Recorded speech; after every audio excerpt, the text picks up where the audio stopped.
విచారణకు రాకుంటే non bailable warrant. So Konda Surekha గారు ఎప్పుడు వార్తల్లో ఉంటారో మనకు తెలిసిందే. మంత్రి కొండకు నాంపల్లి కోర్టు హెచ్చరిక. కేటీఆర్ దాఖలు చేసిన పరువు నష్టం దావాపై విచారణ. కోర్టుకు మంత్రి వ్యక్తిగతంగా హాజరు కాకపోవడం పైన అసహనం. ఫిబ్రవరి 5వ తేదీకి విచారణ వాయిదా. అవన్నీ తప్పుడు కథనాలు అన్న మంత్రి కూడా. సో విచారణకు రాకపోతే నాన్ బెయిలబుల్ వారెంట్ ఇష్యూ చేస్తే కూడా దాన్ని కూడా ఒప్పుకోలేని పరిస్థితిలో ఉన్నారు. ఎవరు అంటే మంత్రి కొండా సురేఖ గారు.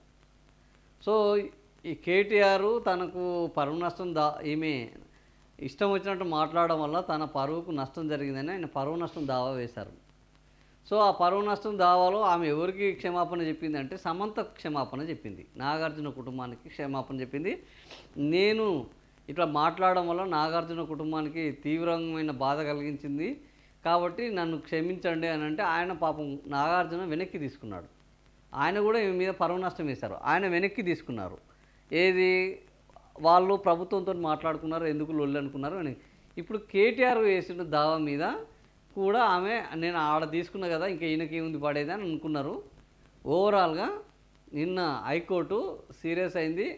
రమ్మంటే రాదా ఆమె సంగతి నాన్ బెయిలబుల్ వారెంట్ ఇష్యూ చేసి ఆమెని కోర్టులో హాజరుపరచండి అని పోలీసులకు ఆదేశాలు ఇచ్చింది. డైరెక్ట్ మీరు కోర్టులోకి తీసుకురండి ఆమె ఎక్కడున్నా అని నిన్న పోలీసులను ఆదేశించింది. ఇది వారెంట్ ఇష్యూ చేసింది. ఇప్పుడు ఫిబ్రవరి 5వ తేదీన ఆమె గ్యారంటీగా హాజరు కావాలి. ఇంకా వేరే ఆప్షనే లేదు. పోలీసులు ఆమెను తీసుకెళ్ళాలి. తీసుకెళ్ళకపోతే ఆ న్యాయవాదిని కానీ వాళ్ళ మీద ఇంకా సీరియస్ అవుతుంది. సో ఆ రకంగా నాన్ బెయిలబుల్ అంటే నోరు జారి ఇష్టం వచ్చినట్టు మాట్లాడి అధికారంలో ఉండి ఒక క్యాబినెట్ ర్యాంకులో కొనసాగుతూ ఈ రకమైన కోర్టు కేసులు ఎదుర్కొంటున్న నాయకులు ఎవరైనా ఉన్నారు అని అంటే కొండా సురేఖ గారే. సో ఇప్పుడు 15వ తేదీన మరి 5వ తేదీన ఫిబ్రవరి 5వ తేదీన ఏం జరుగుతుందో చూద్దాం.